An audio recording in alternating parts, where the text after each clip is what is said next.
네, 안녕하세요. 이번 시간은 책을 읽어주는 남자 김경철입니다. 인생 오후의 처방전이라는 저의 책을 계속 읽어주고 있는데요. 이번 챕터의 내용은요, 우울증과 세로토닌 이야기입니다. 저는 가정의학과 전문이지만 제가 또 진료 과목이 그래서 그런지 전국에서 진짜 우울하고 또는 불안해하면서 잠을 못 이루는 굉장히 많은 환자들이 그 주증상으로 저한테 오시는데요. 물론 정신과에 갈 정도로 심하다고 여기지는 않고, 하지만 그냥 있기 너무 힘드신 분들 저한테 많이 찾아옵니다. 제 경험은 얘기했고요. 제가 처음 의사 생활을 하면서 20대, 저는 이제 30대 초반의 의사였고, 제 환자 중에 20대 중반의 한 청년이 왔었어요. 그 환자의 주증상은 사실은 검사하러 왔다가 제가 보니까 간 수치가 엄청 높았던 거예요. GOT-GPT라고 하는 간 수치가 있는데 정상보다 굉장히 높아서 20대밖에 안 된 친구가 벌써 간이 이렇게 망가졌나 이렇게 여쭤봤더니 사실은 그 환자가 술을 매일 먹는 거예요.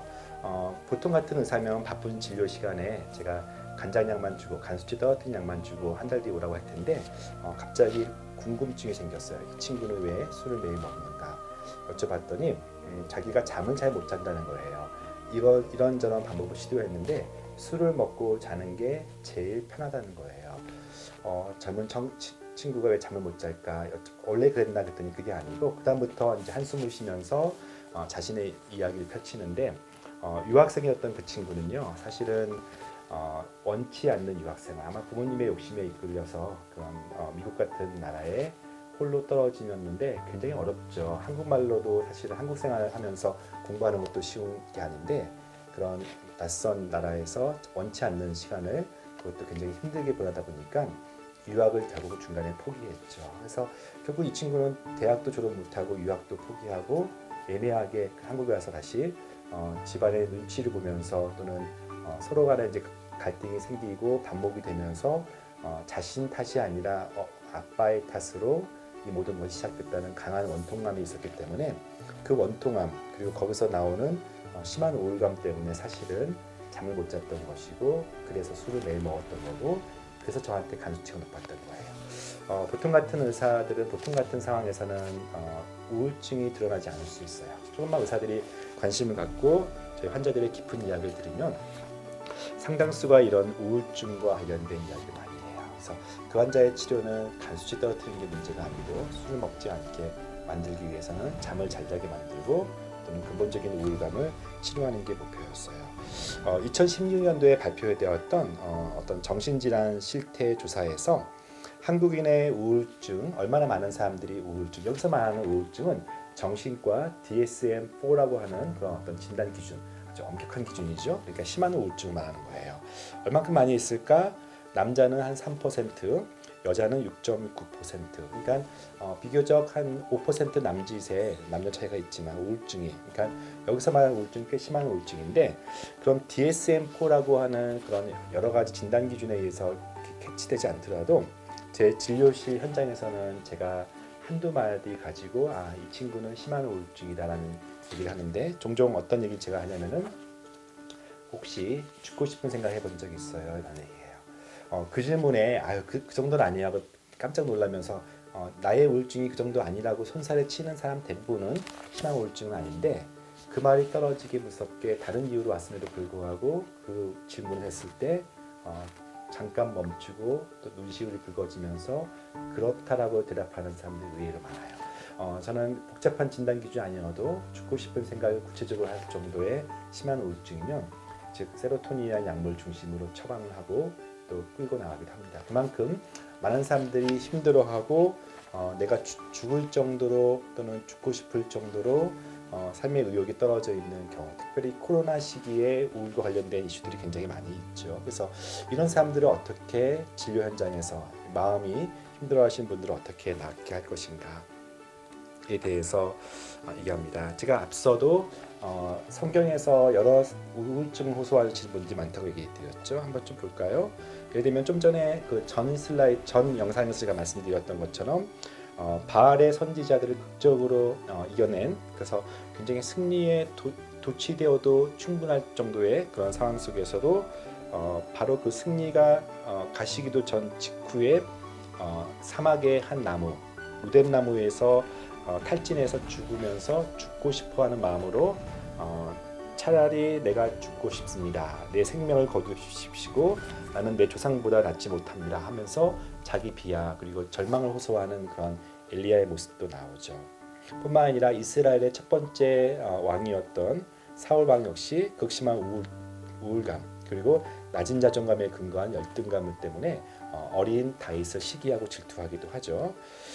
또한 또 누가 있을까요? 성경에서 나오는 많은 그런 어떤 바울도 좀 그런 성향이 있는 것 같고요. 모세 역시 그런 것 같고 누구에게나 그러한 모습들이 있는 것 같아요. 근데 마찬가지 이런 상황이 너무 열악하고 힘들어서 그래 내가 우울할 수 있어라고 모든 사람들이 인정하는 그런 상황도 있지만 상황이 이렇게 나쁘지 않은데 내 기질적으로 자꾸 무너지고 넘어지는 그런 사람들의 원인은 무엇일까요? 당신의 의지가 약해서 또는 뭔가 한마디로 정신 상태가 좀 약해서 그런 것만은 아니에요. 특히 신앙인들 중에는 신앙이 약해서라는 말 때문에 우울증이라는 얘기를 입 밖으로 내기가 굉장히 어려워요. 그렇죠? 그 사람 탓이 아니고 어떻게 보면 그 사람 환경 탓도 아닐 수가 있고요. 무엇 탓일까요?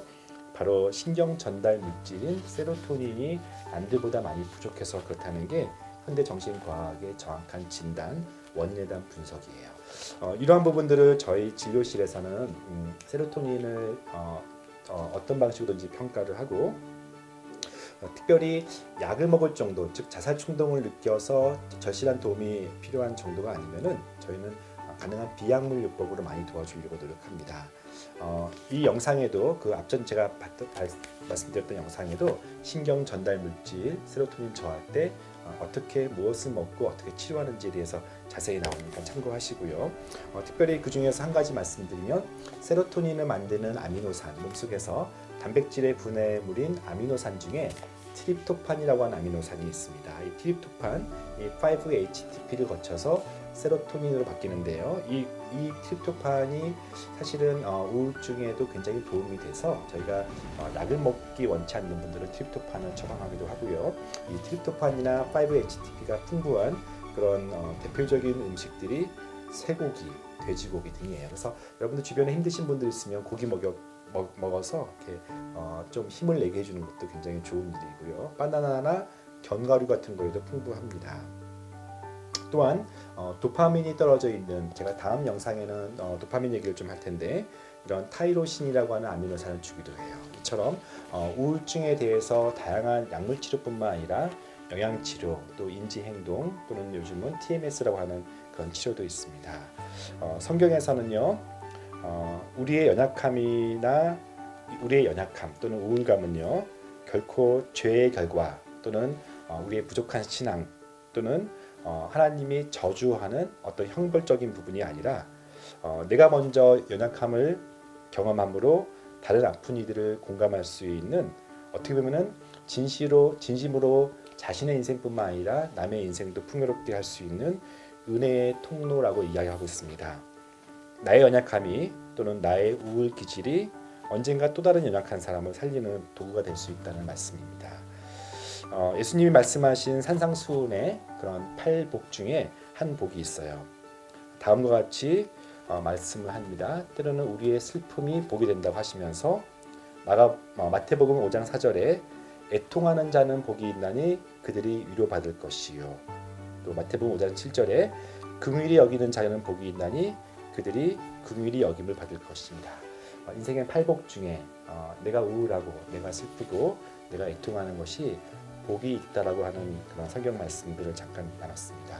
오늘은 좀 길게요. 우울증에 대한 얘기를 했고요. 우울증에 대해서 저희가 앞으로 좀 더 다루겠지만 인생의 가장 어려운 시기에 어떻게 보면 그것이 가장 인생에 은혜가 필요한 시기가 아닌가 믿습니다. 네, 여기까지 하겠습니다.